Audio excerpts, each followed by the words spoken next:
बाहर बारिश में भीग रही हूँ। चिड़िया झट से ही दरवाजा खोलती है और गौरी को अपने घर के अंदर ले लेती है। गौरी बहन, आप इतनी तेज बारिश में यहाँ पे कुछ काम है क्या? क्यों यहाँ पे आए हो आप? चिड़िया, मैं तुम्हें क्या ही बताऊँ, उस मरे कालू ने दरवाजा बंद कर लिया और मुझे बाहर निकाल दिया, इसलिए मैं तेरे घर आ गई।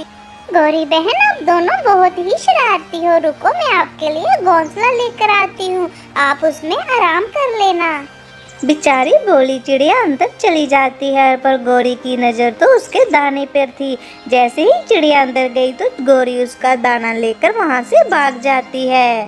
शैतान कहीं की, मेरा सारा दाना लेकर भाग गई। रुक गौरी, मैं तेरे पीछे ही आती हूँ, मैं तुम्हें छोड़ूंगी नहीं। गौरी आगे आगे भाग रही थी और चिड़िया उसके पीछे पीछे जा रही थी। कालू कौवा गौरी का इंतजार कर रहा था। जैसे ही गौरी आती है वो झट से दरवाजा बंद कर लेता है और दोनों अंदर चले जाते हैं। दुष्ट कालू, मेरा दाना वापस करो। तुम लोग मेरा दाना ऐसे नहीं खा सकते, मैंने बहुत मेहनत से इकट्ठा किया है, जल्दी से मेरा दाना वापस कर दो। तो घर के अंदर बैठे दोनों कालू और गौरी चिड़िया को जवाब देते हैं। सॉरी छोटी चिड़िया, अब तो दाना खत्म होने के बाद ही दरवाजा खुलेगा। अगर तब तक तुम्हें इंतजार करना है तो करती रहो, तुम्हारी मर्जी। मेरी तो हंसी नहीं रुक रही। चिड़िया, तुम घर चली जाओ, अब तुम बारिश में खड़ी क्या ही करोगी, बीमार पड़ जाओगी, चलो यहाँ से। कालू गौरी, कभी तो मेरी जरूरत पड़ेगी, आना आप लोग मेरे पास, मैं आपको तब बताऊंगी। आप लोगों ने बिल्कुल अच्छा नहीं किया। चिड़िया बहुत ही दुखी मन से अपने घर चली जाती है और कालू और गौरी मजे से उसका दाना खाते हैं। वाह मेरी प्यारी गौरी, क्या तरकीब लगाई तुमने। अच्छा हुआ अब हमें बारिश में बाहर घूमना नहीं पड़ेगा, और चिड़िया तो भूखी ही मरेगी, हमें क्या मर जाए भूखी।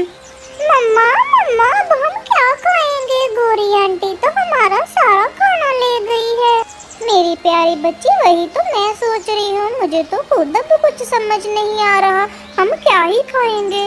मम्मा, मुझे तो बहुत भूख लगी है, मैंने तो एक भी दाना नहीं खाया था, गौरी आंटी सब ले गई हमारा खाना। बिटिया, तुम फिक्र मत करो, मैं अभी कबूतर अंकल के घर जाती हूँ, मैं आपके लिए खाना लेकर आती हूँ। चिड़िया बहुत तेज बारिश में कबूतर के घर खाना लेने चली जाती है। क्या हुआ रानो चिड़िया, इतनी तेज बारिश में कैसे आना हुआ? कुछ हुआ है क्या घर पे? कबूतर भैया, वो गौरी मेरे घर आकर सारा खाना ले गई और हम लोग भूखे ही रह गए हैं। मेरे पास अभी खाने को कुछ भी नहीं है और मेरी बेटी बहुत ज्यादा भूख से तड़प रही है। रानो चिड़िया, तुम लोगों को सावधान रहना चाहिए था। तुम लोगों को पता तो है गौरी और कौवा कैसे है। अभी बारिश का भी पता नहीं है कब कितने दिन तक चलेगी और कब रुकेगी, इसलिए तुम लोगों को अपना ध्यान रखना चाहिए था। आज का दाना तो मैं तुम लोगों को दे दूंगा, पर बाकी के दिन तुम लोग क्या करोगी? कबूतर भैया, कुछ न कुछ तो जरूर करूंगी, ऐसे भूखे तो नहीं बैठे रहेंगे माँ बेटी, मैं पक्का कुछ न कुछ कर लूंगी। कबूतर चिड़िया को थोड़ा सा दाना दे देता है और चिड़िया घर जाके अपनी बच्ची को वो खाना खिलाती है। बारिश अगले दिन भी रुक नहीं रही थी, वैसे की वैसे ही थी। मम्मा, बारिश में आप कहाँ जा रही हो? बाहर इतनी बारिश है, आप घर पर ही रहो। बेटी, अब भूखे पेट कैसे रहेंगे, बाहर तो जाना ही पड़ेगा। मैं बाहर जाऊंगी तो ही कुछ खाने के लिए लेके आ पाऊंगी। इतना बोलकर चिड़िया घर से खाना ढूंढने के लिए निकल जाती है, मगर बारिश तेज होती ही जा रही थी और साथ में हवा भी बहुत तेज हो रही थी, इसलिए चिड़िया से अब उड़ा नहीं जा रहा था। वो जितनी भी कोशिश करती थी पर उसके पंख उसका साथ ही नहीं दे रहे थे। हवा के झोंके से वो इधर उधर हिलती जा रही थी। ऐसे करते करते वो जमीन पे नीचे गिर जाती है। वहाँ पे उसको एक औरत मिलती है। अरे छोटी चिड़िया, तुम इतनी बारिश में घर से क्यों निकली? तुम ठीक तो हो? मैं क्या बताऊँ माँ जी, एक कालू कौवा और गौरी ने मेरे घर का सारा खाना छीन लिया है और मैं और मेरी बेटी भूखे हैं। हमने कल से कुछ खाया भी नहीं है और इतनी तेज बारिश में हमें खाना भी नहीं मिल रहा। फिर तो तुम बिल्कुल सही जगह पे आई हो, मैं तुम्हें अभी खाने के लिए कुछ देती हूँ। फिर वो अपने घर के अंदर से लाकर खाना चिड़िया को दे देती है, जिसे देखकर चिड़िया बहुत खुश होती है। आपका बहुत बहुत धन्यवाद माँ जी। मैं आपका ये एहसान कभी नहीं भूलूंगी। आपको जब कभी मेरी जरूरत हो मुझे जरूर बुलाना। फिर चिड़िया वहाँ से चली जाती है और वो खाना अपने घर ले जाती है। वो अपनी बेटी को सारी कहानी बताती है। ये देखकर वो दोनों बहुत खुश होती है और उनका बारिश के 1 महीने का खाना भी निकल आता है। वाह माँ, ये तो बहुत अच्छा हुआ। अब हमें बाहर बारिश में जाना भी नहीं पड़ेगा। इतने सारे खाने से में तो हमारा 1 महीना अच्छे से चल जाएगा। क्या पता बारिश अब कितने दिनों तक चलेगी और कब बंद होगी।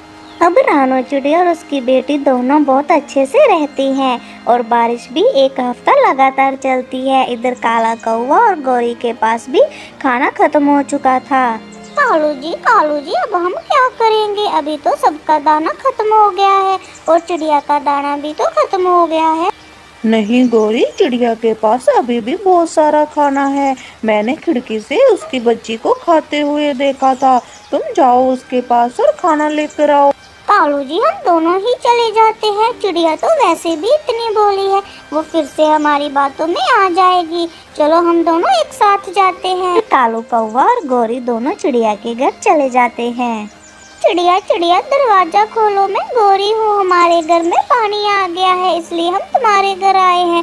प्लीज दरवाजा खोलो।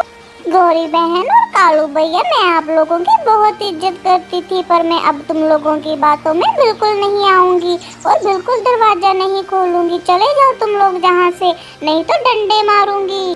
कालू और गौरी दोनों चिड़िया की बहुत मिन्नतें करते हैं, पर चिड़िया इस बार उनकी बातों में नहीं आती। फिर वो दोनों वापस अपने घर जाते हैं। वहाँ पे उनके घर का दरवाज़ा बंद देखकर वो खिड़की से देखते हैं कि एक चील उनके घर पे रहने लग गया। ये देखकर वो दोनों बहुत निराश होते हैं और पूरी रात बाहर बारिश में गुजारनी पड़ती है। प्यारे दोस्तों, अगर आपको हमारी कहानी अच्छी लगती है तो प्लीज हमारे चैनल को सब्सक्राइब कीजिए और ज्यादा से ज्यादा शेयर कीजिए। धन्यवाद।